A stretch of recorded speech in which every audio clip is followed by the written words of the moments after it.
अस्सलाम वालेकुम everyone. Last के लेक्चर में हमने सीमेन पढ़ा था। What is semen, what is its clinical significance और सीमेन की कलेक्शन हम कैसे करते हैं। So in this lecture we are going to study about the examination of semen. Before going to the analysis, पहले हम देखेंगे नॉर्मल रिजल्ट्स क्या होते हैं। स्पर्म की शेप, स्पर्म की शेप कैसी होती है, अभी मैं आपको इमेज में दिखाऊंगी। तो more than 50% sperms should be shaped normally. Moment more than 50% of sperms should move normally. एक तो 50% स्पर्म्स की शेप भी नॉर्मल होनी चाहिए और उनकी मूवमेंट भी नॉर्मल होनी चाहिए।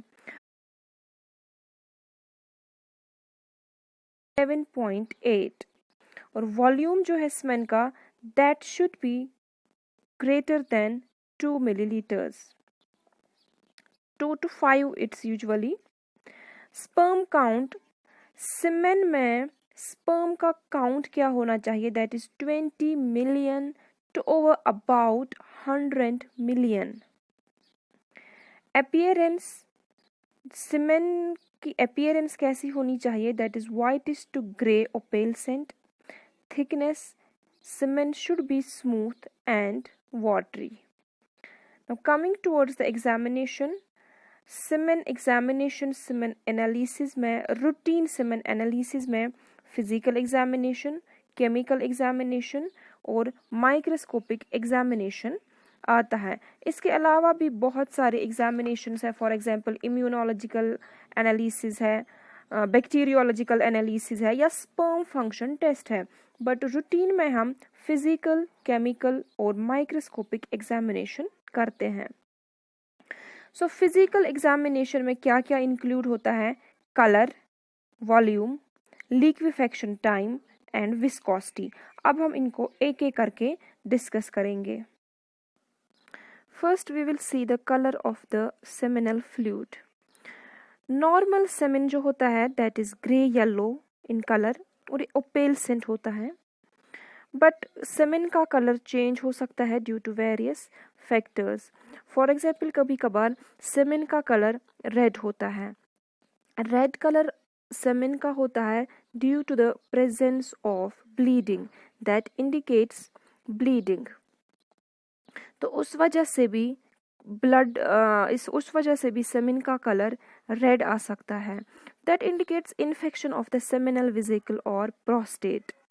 या ब्लड आ सकता है सेमेन में ड्यू टू ट्रॉमा या मैलिग्नेंसी अगर होगी टेस्टीज में। या जो ओल्डर पीपल होते हैं उनमें ब्लड होता है that's associated with prostatic carcinoma. So बहुत सारी कंडीशंस है जिसमें सेमेन का कलर रेड आ सकता है।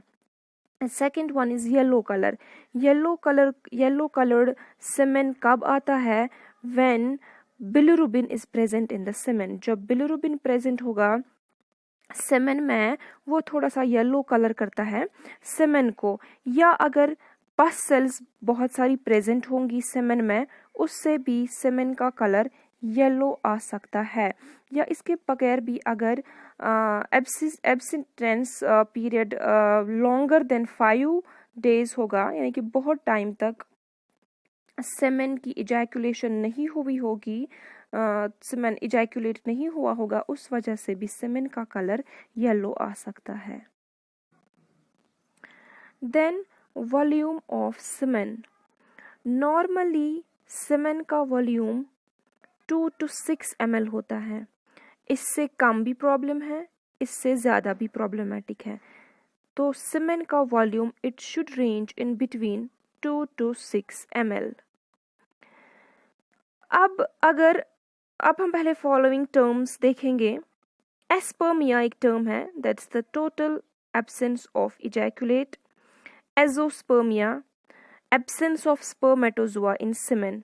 सीमेन तो होगा बट उसमें स्पर्मेटोजोआ प्रेजेंट नहीं होंगे। Then it's oligospermia, it's a reduction in the volume of semen. Semen का वॉल्यूम ही जो है वो कम होगा। Then we have hyperspermia, hyperspermia is the increase in semen volume, ये बहुत रेयर है कि जब सीमेन का वॉल्यूम बहुत ज़्यादा होगा। वॉल्यूम हम मेजर करते हैं by 10 ml graduated measuring cylinder. Semen को हम ट्रांसफ़र करेंगे एक मेजरिंग सिलेंडर में जो 10 ml का होता है, और फिर मार्किंग्स देखेंगे कि कहाँ तक सीमेन, किस रीडिंग तक सीमेन है, या हम ग्रेजुएटेड सेंट्रीफ्यूज ट्यूब में भी मेजर कर सकते हैं। मार्किंग देखेंगे कहाँ तक सीमेन है, and that will be the volume of semen. Low semen volume होगा ड्यू टू इनकम्प्लीट कलेक्शन और obstruction of the ejaculatory duct और partial retrograde ejaculation। बहुत सारे causes है infertility के that are associated with low volume ejaculate। abnormalities of ejaculation भी oligospermia कर सकती हैं, या हमारा जो टेस्टोस्टेरोन है अगर उसकी प्रोडक्शन इनएडिक्वेट हुई, क्योंकि टेस्टोस्टेरोन की production that is needed for normal sexual function and changes in semen volume. So this was about the volume of semen. Now liquefaction time. Liquefaction time क्या होता है?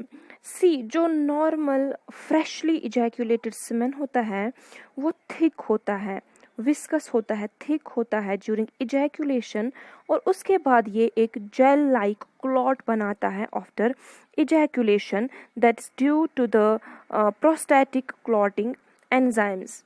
ये क्लॉट जैसे बनाता है, और आफ्टर दैट ये सीमेन को कितना टाइम लगेगा लिक्विड होने में, यानी कि थिन होने में, उस टाइम को हम लिक्विफेक्शन टाइम कहते हैं।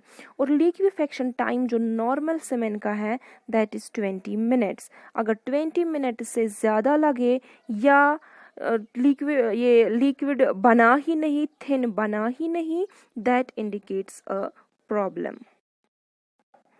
और अगर लिक्विफेक्शन नहीं हुई तो वो इंटरफेयर करता है स्पर्म मोटिलिटी के साथ and obviously with the fertilization. Next we have viscosity. पहले ही मैंने बात की कि जो नॉर्मल सीमेन होता है वो हाईली विस्कस होता है। तो विस्कोसिटी मेजर करने से पहले हमें सैंपल को थॉरोली मिक्स करना है, उसके बाद हम विस्कोसिटी मेजर करते हैं। तो विस्कोसिटी मेजर हम कैसे करते हैं? हम सीमेन ड्रॉप वाइज पिपेट से एक एक ड्रॉप डालेंगे। तो फिर अगर ये ड्रॉप बाय ड्रॉप गिरा, अगर ये सीमेन ड्रॉप करके गिरा, दैट मीन्स इसकी विस्कोसिटी जो है दैट इज नॉर्मल। लेकिन अब अगर जब हम ड्रॉप डालेंगे तो ड्रॉप्स नहीं गिर रहे हैं, कुछ थ्रेड्स लाइक बन रहे हैं, तो दैट इंडिकेट्स एबनॉर्मल विस्कोसिटी। और हाई विस्कोसिटी अगर होगी that will result in the poor penetration of cervical mucus. और low viscosity that's low count और due to mixing of urine with semen, उससे भी लो विस्कोसिटी हो सकती है। That was all in today's lecture.